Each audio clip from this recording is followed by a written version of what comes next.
बड़ी सरल भाषा में लोग कह लेते हैं मन की तरंग मार लो बस हो गया भजन। कितना सरल भजन, लेकिन ये कहना सरल है, करना और इसकी रहनी में उतरना ये आसान नहीं है। मन की तरंग मार लो बस हो गया भजन, आदत बुरी सुधार लो बस हो गया भजन।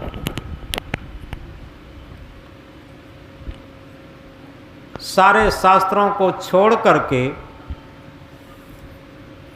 केवल एक लाइन पर हम विचार कर लें, मन की तरंगों को मारना सीख लें, मन की गलत आदतों को सुधारना सीख लें, बस हमारा भजन हो गया।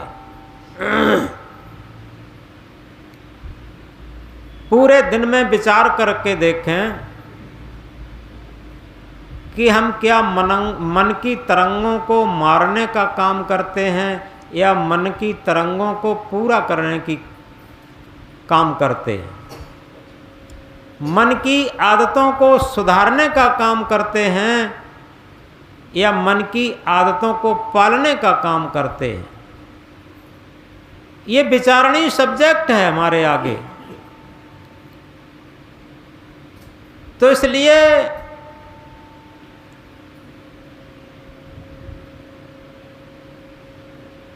मन शायर मनसा लहर बूढ़े बहुत अचेत, इस मन रूपी भवसागर में अचेत लोग सब डूब गए, दुनिया के सब लोग डूब गए। कबीर साहब ने एक सार्वभौमिक बात कही, इसमें ऐसा नहीं कि हम ड्रेस पहने, भेष पहने, गुरु हैं, महंत हैं, हम न डूबें। अगर मन की गलत आदतों में जाएंगे, अगर मन की तरंगों में बहेंगे तो हम भी डूबेंगे। केवल भजन साधना यही है। हम आज किसी मंदिर, मस्जिद, गिरजाघर, गुरुद्वारा, तीर्थ व्रत में पूजा पाठ कर लें और हमारी मन की आदतें न सुधरें तो निश्चित है कोई भजन नहीं, कोई पूजा नहीं।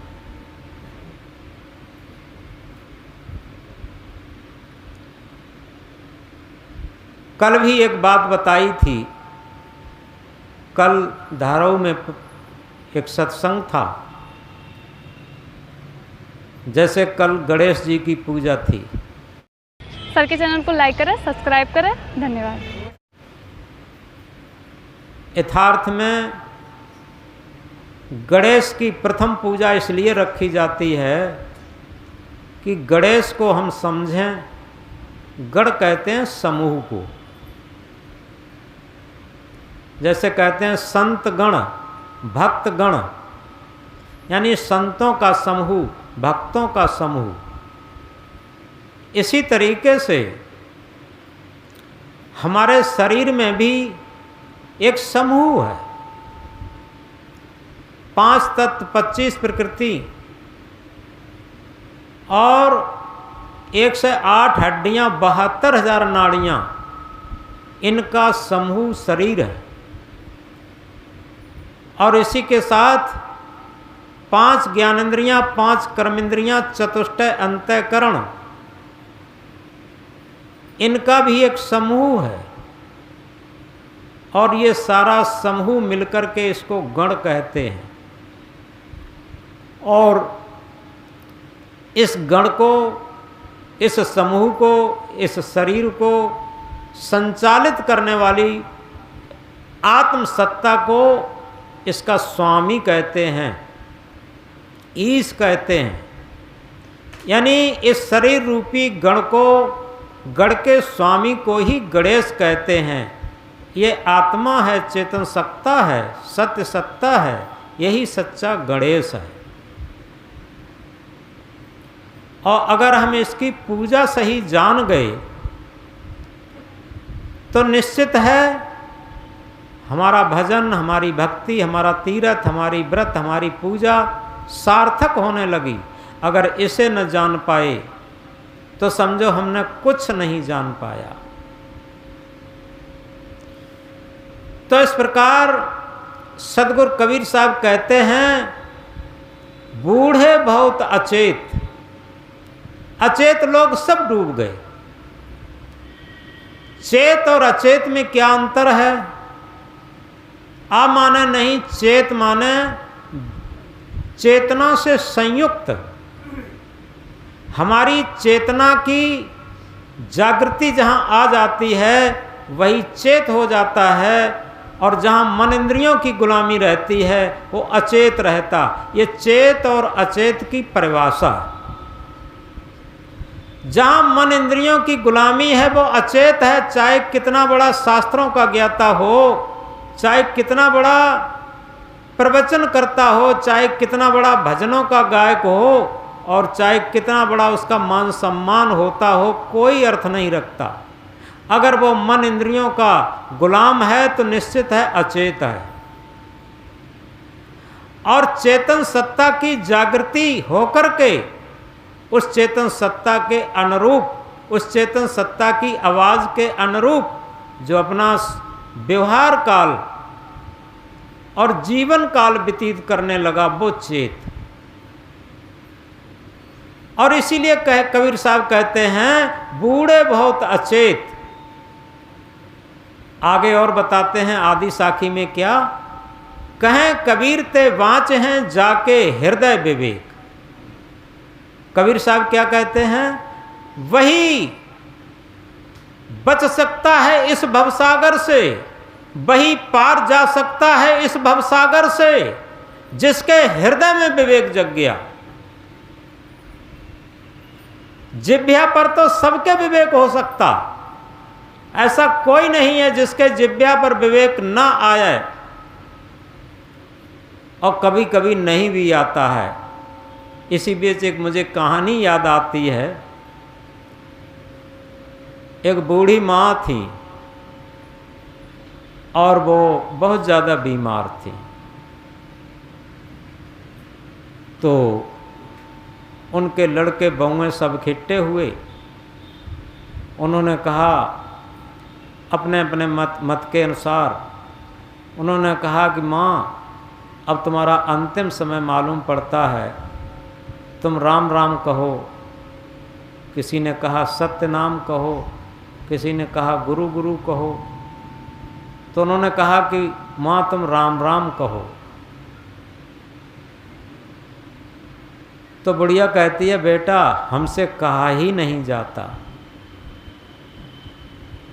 तो लड़कों ने कहा कि माँ क्या नहीं कहा जाता? तो बुढ़िया ने ये नहीं कहा कि राम राम नहीं कहा जाता, ये कहा जो तुम कहलवा रहे हो वो हम नहीं कह पाते हैं। तो जिह्वा पर भी सत्यनाम राम राम और विवेक परमार्थ भक्ति ये जिह्वा पर भी आना कठिन हो जाता। आचरण में आना तो बहुत दूर की बात है। अभी एक सज्जन बैठे थे हमारे पास, तो बोले कि हम गुरुजी सत्संग से वापस गए, साइकिल से तो एक गांव में पहुंचे, हमारे रिश्तेदार थे। उन्होंने कहा कि साइकिल से कहाँ आ रहे हो, कहाँ से आए हो? कि हम सत्संग से आ रहे। तो उन्होंने पूछा सत्संग किसे कहते हैं? यानी उन्हें अभी तक ये नहीं मालूम कि सत्संग क्या होता है, उसे किसे कहते हैं। तो इसलिए बहुत लोग इन चीज़ों से बहुत दूरी बनाए रखते हैं, इन चीज़ों का महत्व नहीं रखते। इसलिए कबीर साहब कहते हैं कहें कबीर ते वांच हैं जाके हृदय विवेक। अगर हमारी जिह्वा पर विवेक आ भी जाए, राम राम आ भी जाए, सतनाम आ भी जाए, गुरु गुरु आ भी जाए, तो इससे भी कोई फर्क नहीं पड़ेगा जब तक हमारे हृदय में विवेक जागृत नहीं होगा। तो इसलिए सबसे बड़ी बात यह है, कबीर साहब कहते हैं, चाहत सुख दुख संगन छाड़ा, भमर जाल बिच आसन माढ़ा। चाहते तो सभी सुख हैं, ऐसा कोई नहीं है जो सुख न चाहता हो, लेकिन दुख का साथ भी नहीं छोड़ते।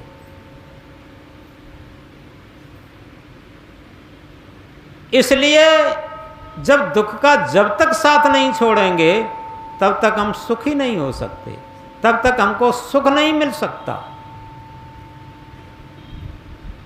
तो चाहत सुख दुख संगन छाड़ा, भमर जाल बिच आसन माढ़ा।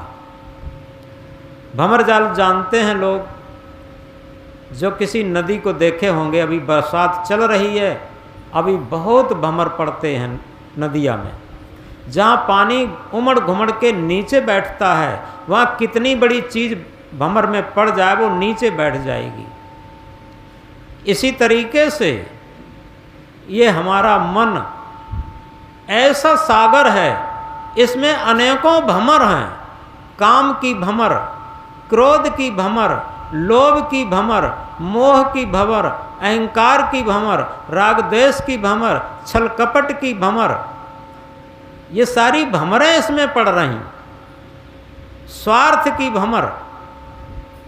इस मन भवसागर में ये काम क्रोध लोभ मोह अहंकार राग द्वेष छल कपट झूठ फरेब मिलावट दिखावट सजावट, इनकी सबकी भमरें पड़ रही और उन्हीं भमरों में ऊब डूब कर रहे।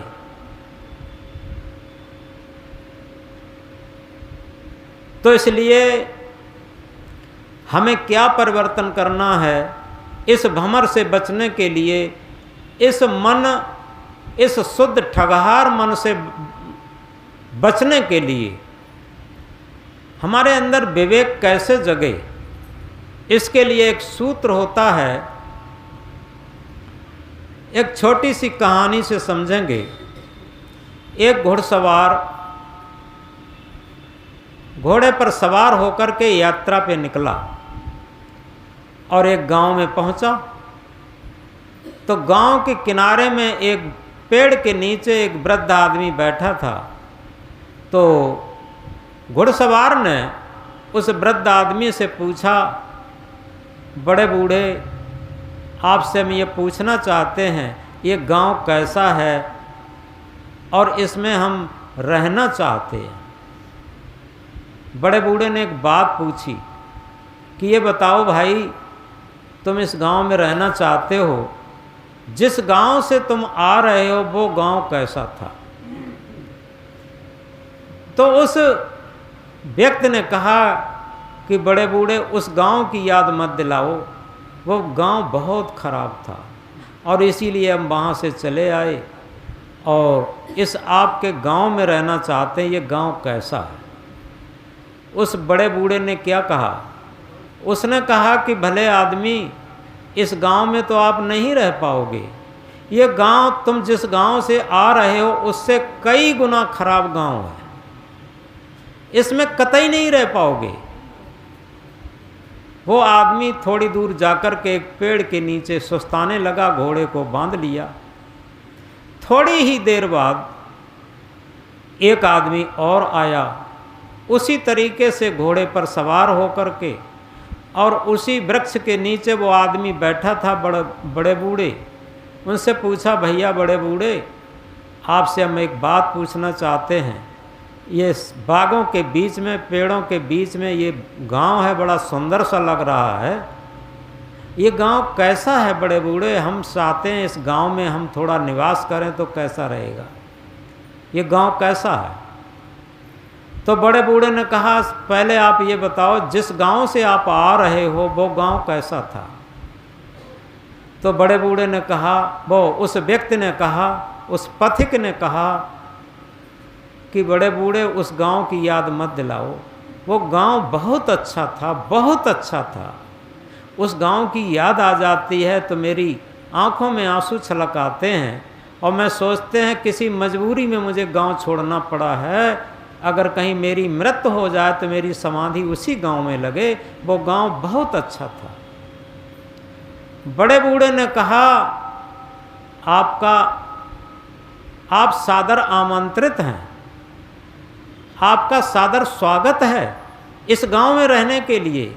जिस गांव से आप आ रहे हैं उस गांव से ये गांव लाख गुना अच्छा है।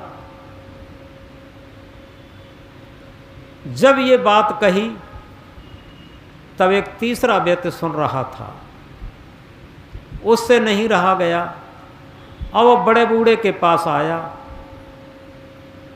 और उस बड़े बूढ़े के पास आया और ये कहा, महाराज बड़े बूढ़े, कहीं आपका दिमाग कन्फ्यूज तो नहीं हो गया? बड़े बूढ़े ने कहा, क्यों, बात क्या है, बात तो बताओ। कि अभी जो घुड़सवार आया वो कहीं गया नहीं है, वो आगे बैठा है वो पेड़ के नीचे। जब वो आया था तो आपने वही प्रश्न किया था कि आप गांव से आ रहे थे, वो कैसा गांव था? तो उसने कहा वो बहुत खराब गांव था। तब आपने बताया था जिस गांव से आप आ रहे हैं वो उससे ये लाख गुना खराब गांव है, इसमें आप नहीं रह पाओगे। अब ये दूसरा घुड़सवार आया और इससे आपने पूछा कि आप जिस गांव से आ रहे हैं वो कैसा गांव था? तो इसने कहा वो बहुत अच्छा गांव था। तब आपने कहा जिस गांव से आप आ रहे हैं उससे लाख गुना अच्छा गांव है, ये आप इसमें रह सकते। अब गांव वही है, एक के लिए अच्छा है, एक के लिए खराब है, एक रह सकता एक नहीं रह सकता। ये बात आपकी समझ में नहीं आ रही, आप बताएं। उस बड़े बूढ़े ने बड़ी अच्छी बात कही। उसने कहा, देखो इस पूरे आल वर्ल्ड में, पूरे संसार में सुख दुख, हानि लाभ, अनुकूलता प्रतिकूलता, राग द्वेष, दिन रात, लाभ हानि, ये सब साथ साथ रहते हैं। अच्छाइयाँ बुराइयाँ ये सब साथ साथ रहते हैं। ऐसा कोई व्यक्ति नहीं होगा, ऐसा कोई गांव नहीं होगा, ऐसा कोई परिवार नहीं होगा, ऐसा कोई समाज नहीं होगा जिसमें कुछ न कुछ अच्छाई ना हो। ऐसा कोई व्यक्ति नहीं होगा, ऐसा कोई परिवार नहीं होगा, ऐसा कोई समाज नहीं होगा, ऐसा कोई गांव नहीं होगा जिसमें कुछ न कुछ बुराइयां ना हो। ये दोनों चीज़ें हमेशा साथ साथ रहती हैं। ये अलग चीज़ है, कहीं बुराई कम रहती हैं, अच्छाई ज़्यादा रहती हैं, कहीं अच्छाई कम रहती हैं, बुराई ज़्यादा रहती हैं। इसलिए हमारा विचार कैसा है, सबसे बड़ी बात यह है कि हमारा विचार कैसा है। जैसा हमारा विचार होगा, जैसी हमारी दृष्टि होगी, वैसे ही सृष्टि होगी। उस बड़े बूढ़े ने कही, हमारी दृष्टि के अनुसार ही सृष्टि रहती है हमेशा। अगर हमारी दृष्टि गुणग्राही है, उसने मंत्र कह के बताया, इस विशाल संसार में विष अमृत भंडार, इस विशाल संसार में विष अमृत भंडार, गुणग्राही को सुधा है, बाकी विषय बेकार। पूरे संसार में, ऑल वर्ल्ड में विष और अमृत के भंडार भरे हुए हैं, आज भी और हमेशा रहेंगे। हम गुणग्राही हैं, सारग्राही हैं या असारग्राही हैं, ये बात हमें समझने की है। तो इसलिए उस बड़े बूढ़े ने बात कही, एक सकारात्मक दृष्टि रखता है और एक नकारात्मक दृष्टि रखता है। जिसकी नकारात्मक दृष्टि है उसे सारा संसार हमेशा खराब दिखाई देता, अपने आसपास उसे सब गलतियां दिखाई देती, लेकिन उसे कभी अपनी गलती नहीं दिखाई देगी जिसकी नकारात्मक दृष्टि होगी। ये सूत्र होता है। उस बड़े बूढ़े ने बहुत मोस्ट इंपॉर्टेंट बात कही, बहुत अच्छी बात कही, सूत्री बात कही। जिसकी नकारात्मक दृष्टि होती है उसे सारी दुनिया खराब लगती, गांव खराब लगता, परिवार खराब लगता, और परिवार के सब सदस्य खराब लगते, लेकिन स्वयं अपने को वो अच्छा समझता। और जिसकी सकारात्मक बुद्धि होती है,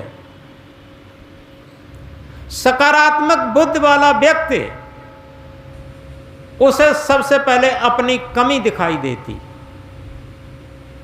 आप समझ लें ये आध्यात्म का, भक्ति का, मोक्ष का, मुक्ति का, कल्याण का सबका सबसे महत्वपूर्ण सूत्र है। जिसकी भी सकारात्मक सोच होगी, सकारात्मक विचार होंगे, उसे सबसे पहले अपने अवगुण दिखाई देंगे, और जिसे अपने अवगुण दिखाई देना शुरू हो जाएंगे, उसे दूसरे के अंदर छोटा से छोटा कोई सद्गुण होगा, वो ग्रहण करने के लिए तैयार हो जाएगा, उसे वो अच्छा लगेगा। याद रखिए, वो सारग्राही होगा। जिस तरीके से एक साधारण मक्खी होती है, एक मधुमक्खी होती है। साधारण मक्खी जहाँ भी जाती है गंदगी पर बैठ करके गंदगी को ग्रहण करती है।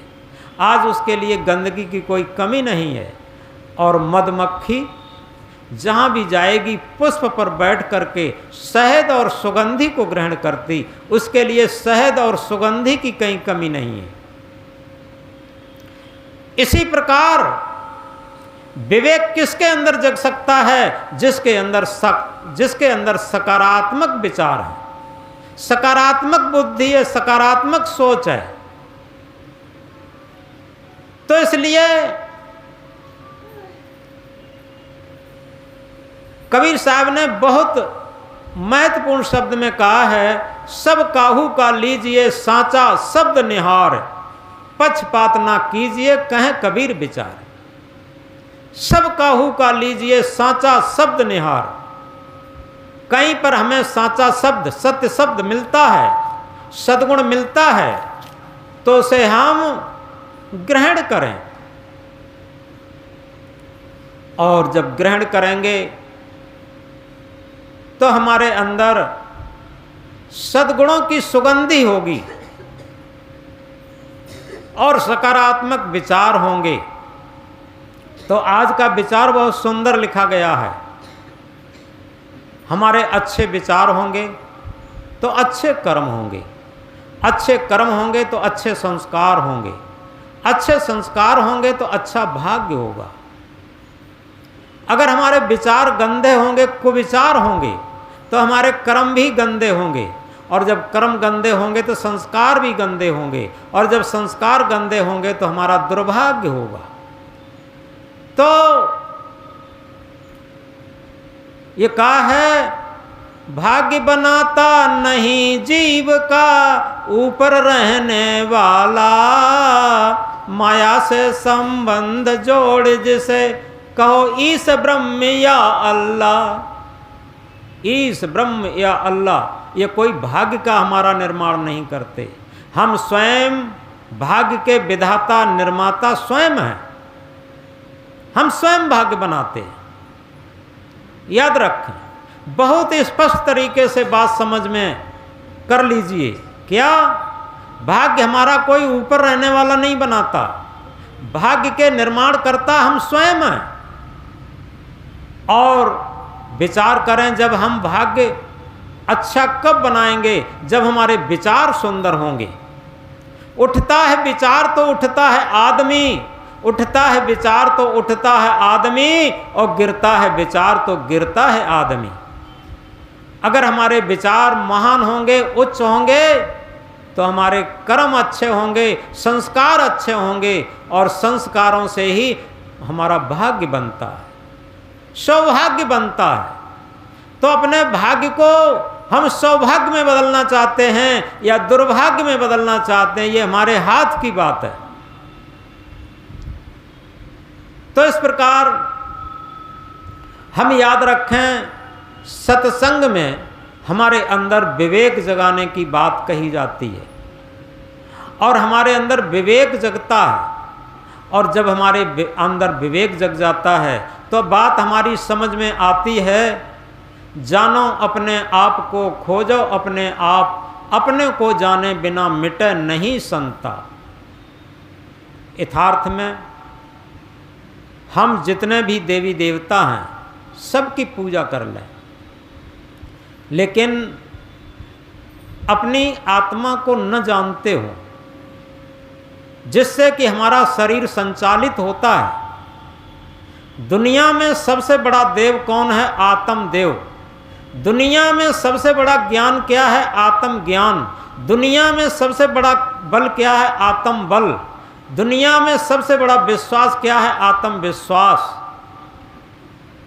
अगर हमारे अंदर आत्म विश्वास नहीं है तो निश्चित समझो हमारे अंदर विवेक नहीं जगेगा, हमारे अंदर आत्म बल नहीं जगेगा, हमारे अंदर आत्म ज्ञान नहीं जगेगा, हमारे अंदर आत्म संयम नहीं जगेगा। जब हमें आत्म विश्वास जग जाता है तो हमारे अंदर विवेक भी जग जाएगा, आत्म बल भी जग जाएगा, आत्म संयम भी जग जाएगा और आत्म ज्ञान भी जग जाएगा। जैसे कबीर साहब ने अपनी भाषा में कहा है, आत्म ज्ञान बिना नर भटके कोई मथुरा कोई काशी। सारे लोग आत्म ज्ञान के बिना ही तो भटक रहे हैं कि अमुक देवता के पास जाकर, अमुक तीर्थ में जाकर के, अमुक व्रत करके, अमुक माला घुमा करके हमारे पाप कट जाएंगे। लेकिन याद रखें, कहीं पर आग लगी हो तो आग का विरोधी पानी है। हम कुछ भी औपचारिकता करते रहें, जब तक आग का विरोधी हम पानी नहीं डालेंगे तब तक आग नहीं बुझेगी। इसी तरीके से जब तक हमारे विचार निर्मल नहीं होंगे, पवित्र नहीं होंगे, निष्पक्ष नहीं होंगे, और तब तक हमारे अंदर आत्म बल, आत्मविश्वास नहीं जगेगा। हमारे सुंदर विचारों से ही हमारे अंदर आत्म बल जगता है, और जब आत्म बल, आत्म ज्ञान जग जाता है, उसी के लिए कबीर साहब कहते हैं, आत्म ज्ञान बिना नर भटके। आत्म ज्ञान जब जग जाता है तो सारे आत्म ज्ञान बिना सर्व ज्ञान निरर्थकम। ये महाभारत में भी कहा है, भीष्म पितामह ने अर्जुन को समझाया, आत्म पूजा देव न दूजा। ये महाभारत में भीष्म पिता ने अर्जुन को समझाया कि हे अर्जुन, आत्म पूजा के समान दुनिया में कोई भी पूजा नहीं। आत्म पूजा देव न दूजा। तो इस तरीके से आत्म ज्ञान बिना सर्व ज्ञान निरर्थकम। आत्म ज्ञान के बिना सारे पोथियों के ज्ञान निरर्थक हैं। और आगे क्या बताया? जाको ध्यान धरें विधि हरिहर मुनिजन सहस 88, सो तेरे घटमाएं विराजय परम पुरुष अविनाशी। जिसका ध्यान विद कहते हैं ब्रह्मा, हर कहते हैं विष्णु, हर कहते हैं शंकर।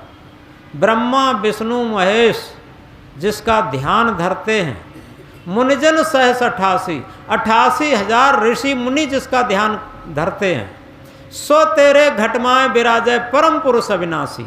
सो तेरे घट में ही परम पुरुष अविनाशी विराजमान है। ये विवेक की बात है हाजिरता दूर बतावे दूर की बात निराशी। जो बिल्कुल हाजिर हजूर रहता है, जब से जन्म हुआ है और जब तक मृत्यु होगी, जिसे आत्म परमात्मा कहते हैं, जिसे आत्म देव कहते हैं, सब देवों का देव, और सारे महापुरुषों के अंदर, चाहे राम हो, कृष्ण हो, बुद्ध हो, महावीर हो, कोई भी हो, जितने भी भगवान आए हैं, जितने भी देवी देवता आए हैं, सबके अंदर यही सत्य सत्ता ही तो थी। और इस सत्य सत्ता के निकल जाने पर कोई भी महापुरुष हो, कोई भी देवी देवता हो, कोई भी गुरु हो, वो सब डेड बॉडी, एक मिट्टी का पिंड रह जाएंगे। इसलिए है हाजिरता दूर बतावें दूर की बात निराशी। जो बिल्कुल हाजिर हजूर हमेशा सत्य आत्मा रहता है, उसे दूर कहते हैं। कहीं ईश्वर परमात्मा खुदा गॉड होगा। कबीर साहब ने मना किया, हृदय बसे तेरी राम न जाना, कहें कबीर खोजे आसमाना। हृदय में तेरे राम बसता है और तू आसमान की तरफ हाथ उठा रहा। हृदय बसे तेरी राम न जाना, कहें कबीर खोजे आसमाना। है हाजिरता दूर बतावें दूर की बात निराशी, और कहें कबीर सुनो भई साधव गुरबिन भरमन जासी। कबीर साहब इंकलाब करके कहते हैं कि ये भरम बिना गुरु के नहीं मिट सकता, ये केवल कहने और सुनने से नहीं मिट सकता। बिना गुरु के क्या है, केवल गुरु से हम कान फुका लें तब नहीं मिटेगा, कंठी लटका ली तब भी नहीं मिटेगा। गुरु हमारे अंदर एक गुरत जागृत कर देता है। गुरत जागृत अर्थ करने का है हमारा जीवन गुरु से ही शुरू होता है। सतगुरु जो सत्य आत्मा है यही सतगुरु है, और इसी सतगुरु से हमारा जीवन शुरू हुआ है। और विडंबना तो ये है हम गुरु के बहुत भक्त बड़े बनते हैं और अपने सदगुरु की बात बिल्कुल नहीं मानते। जो हमारे शरीर को जीवन भर संचालित किया है, क्या हम अपने सतगुरु की बात मानते हैं? जब तक हम अपने सतगुरु की बात नहीं मानेंगे तब तक हम सदगुरु की भी बात नहीं मानेंगे, माता पिता की भी बात नहीं मानेंगे, किसी की बात नहीं मानेंगे। और जिस दिन हम अपने अंदर विराजमान सतगुरु की बात मान लेंगे उसी दिन संत गुरु की भी बात मान लेंगे और माता पिता की भी बात मान लेंगे, सबकी बात मान लेंगे। इसलिए सबसे बड़ी बात यह है जो हम कह रहे थे, बहुत महत्वपूर्ण बात, सकारात्मक विचार और नकारात्मक विचार। क्योंकि जब तक हमारे सकारात्मक विचार जागृत नहीं होंगे, सकारात्मक विचार जागृत कैसे होते हैं एक उदाहरण द्वारा समझें। एक जगह महात्मा बुद्ध अपनी भजन साधना में लगे हुए थे और जो लोग उनसे ईर्ष्या करते थे, कई लोग आए और उन्हें गाली फक्कड़ देना शुरू कर दिए। चारों ओर से घेर करके गाली फक्कड़ देना शुरू कर दिए। वो काफ़ी देर तक शांत रहे, सुनते रहे। जब वो लोग गाली दे दे करके थक गए, थकने के बाद जब वो शांत हुए, का गड़बड़ करें,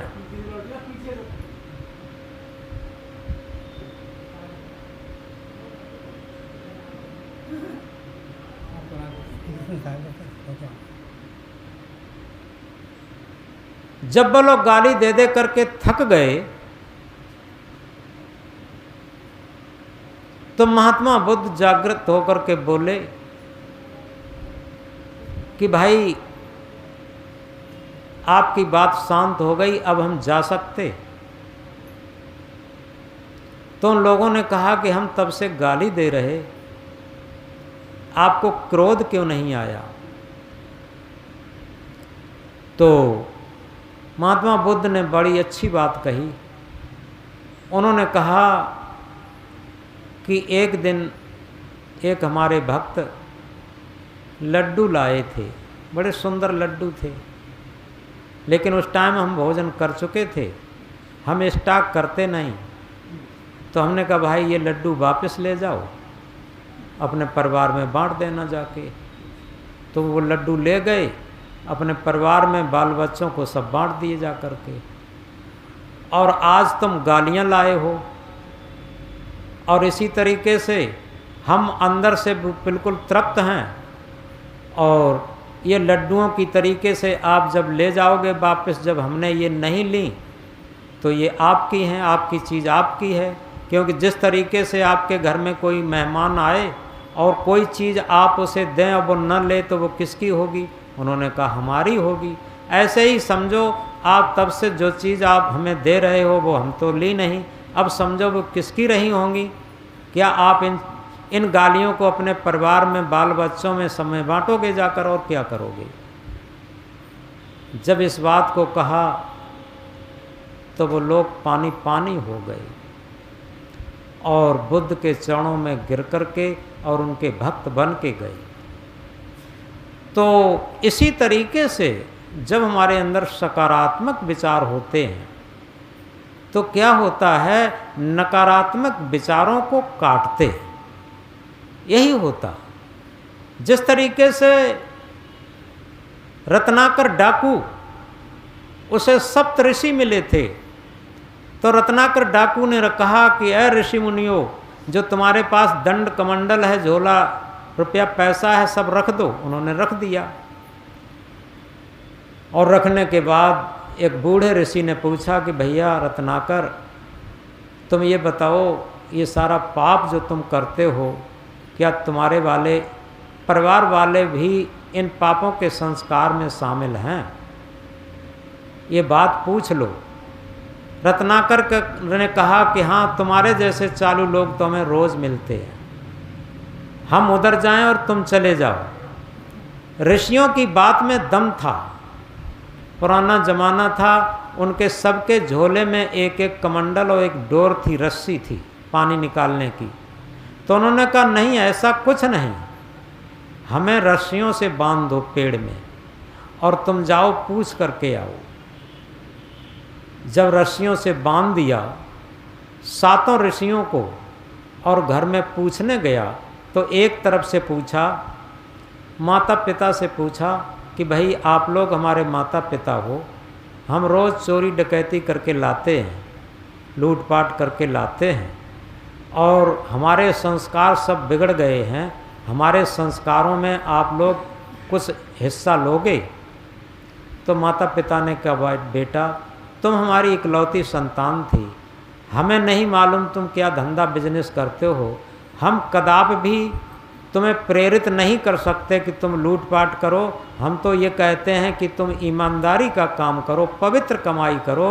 भले ही हम फटे कपड़े पहनकर जीवन यापन कर लेंगे, सूखी रोटी खा कर के जीवन यापन कर लेंगे, लेकिन इस पाप कमाई के लिए प्रेरणा नहीं देंगे और तुम्हारे पाप संस्कारों में हिस्सा नहीं ले सकते। इस पर रत्नाकर डाकू सोचने लगा, ये तो 60 साल के हैं, 60 साल की पाठशाला अलग होती है, हमारी पत्नी तो अर्धांगिनी है, वो तो हमारे हर सुख दुख में आधा भाग जरूर लेगी।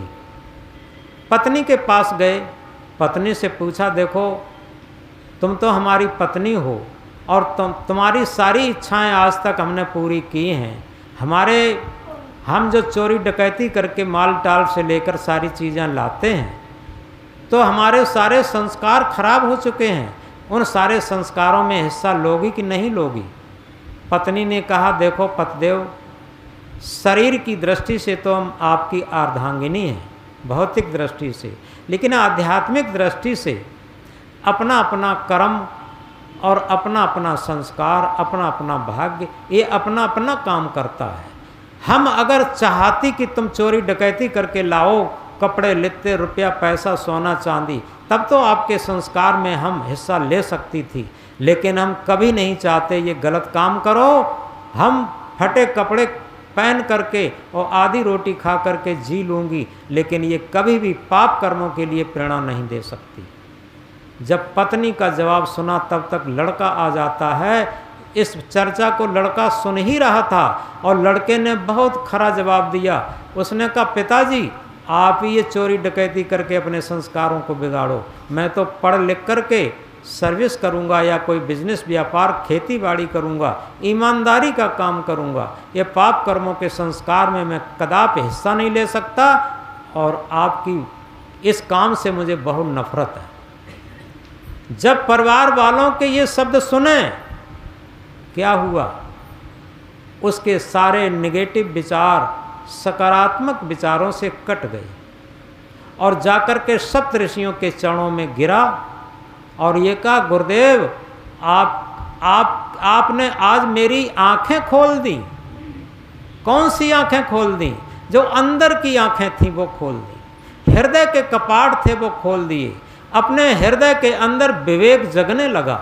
जैसे हमने शुरू में कहा था, कहें कबीर ते वाँचे हैं जाके हृदय विवेक, और जब उसके अंदर विवेक जगा और उस दिन ऋषियों की चरणों में पढ़ करके और संकल्प लिया आज से कोई भी गलत कर्म हम नहीं कर सकते, और उसने अपना जीवन बदल दिया, जीवन का पैठ पूरा बदल करके, और इतना विवेक जगा, इतनी भक्ति जगी, वही रत्नाकर हत्यारा वाल्मीकि बना जिसने आदि रामायण की रचना की। वाल्मीकि जिन्होंने आदि रामायण की रचना की थी वही वाल्मीकि बने जा करके। तो इनके हृदय में जब विवेक जगा, सकारात्मक विचार जागृत हुए, तो नकारात्मक विचार सब चले गए। इसी तरीके से जिनके जिनके जीवन में नकारात्मक विचारों की गुत्थियां जब खत्म होती हैं तो सकारात्मक विचारों की ऊर्जा जागृत होती है। जब सकारात्मक विचारों की ऊर्जा जागृत हो जाती है तो हमारे अंदर सारे पाप संस्कार धीरे धीरे खत्म होते हैं। तो इसलिए इन आध्यात्मिक वैज्ञानिक सूत्रों को हम समझें। कबीर साहब के जितने भी हैं वो सब आध्यात्मिक सूत्र हैं, और उन आध्यात्मिक सूत्रों को हम समझ करके केवल और केवल हम अपने अंदर सकारात्मक विचारों को धारण कर लें, क्योंकि धारण करे तो धर्म है, धारण करे तो धर्म है, नहीं तो थोथी बात, सूरज उगे तो दिवस है, नहीं तो काली रात। अगर हमने धारण कर लिया तो धर्म हो गया, नहीं तो झूठी बात। हम धर्म धर्म चिल्लाते रहें, भक्ति भक्ति चिल्लाते रहें, ज्ञान ज्ञान चिल्लाते रहें, आत्म आत्म परमात्म परमात्म चिल्लाते रहें, कुछ भी नहीं होगा।